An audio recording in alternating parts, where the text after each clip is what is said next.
So I'm here with Thomas Happ, here showing Axiom Verge along with Dan Edelman, next to Chasm, next to Mages of Mysteria. Thank you, Tom. Good old Tom, saving me again. And you are here still with Axiom Verge. Is this your 6th year with this game? Yeah, I mean, technically speaking, if you count last year as a year working on the game, it would be. Yeah? So, this past year, we've had a number of ports. We just released the PlayStation Vita one on Tuesday, and coming up we have an Xbone and Wii U version.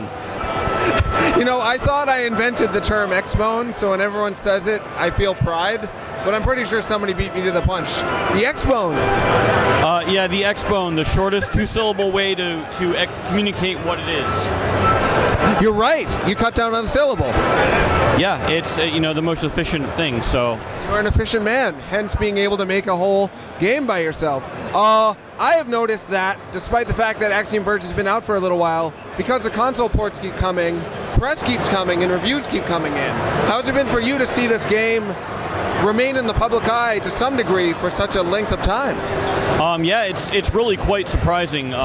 Even it seems when there aren't stories about it going out, when I look at the sales, they're actually at a pretty steady rate. Obviously not at the big sales spike that you get at launch, but it's still going. And I sort of thought, I was mentally preparing myself that at this point I would, the income would stop and I would be having to scrounge, but it's actually continued. So I'm very happy about that. It's fantastic. I'm most excited to play it on the Wii U because I'm a dad and my family's often using the TV, so all that TV play is really going to help me out. Do you love all of your ports, all of your children ports equally, or do you have a favorite? Oh man,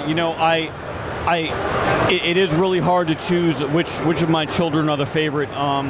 I do think actually though that the Wii U will have the edge because it has the second screen going on, so that at any time you play, you can look down and have your map and have your weapon select right there.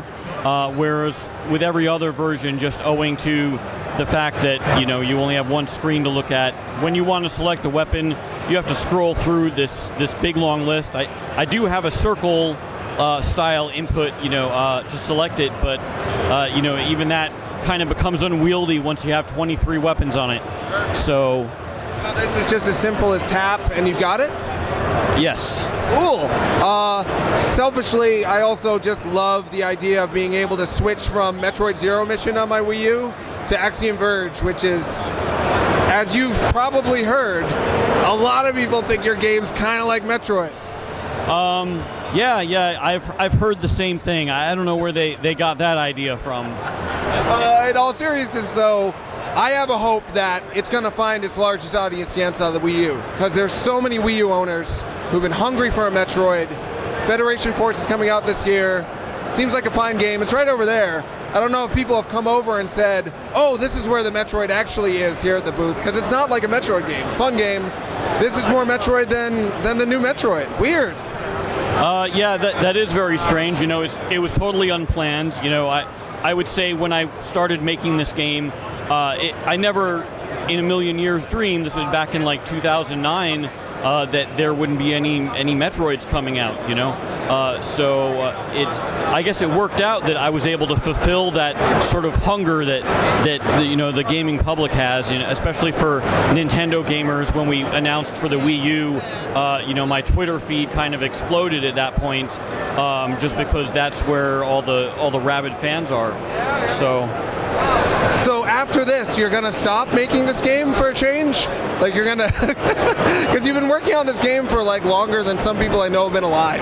I know some 5-year-olds. We could have a nice conversation about Minecraft. This game has been in the works for longer than they were in the works. So on to something new after this? Yeah, I'm looking at working on something that's related to it, like a sequel or a prequel kind of thing, just continuation of the story. Has that been announced? Because that's really exciting. I hadn't heard that yet. No, I don't really have much to announce because I don't know what to say yet. But it's in the conceptual stages at the moment. So cool. That's really exciting. Well, Tom, as always, a pleasure. Thanks for talking with us. We did it.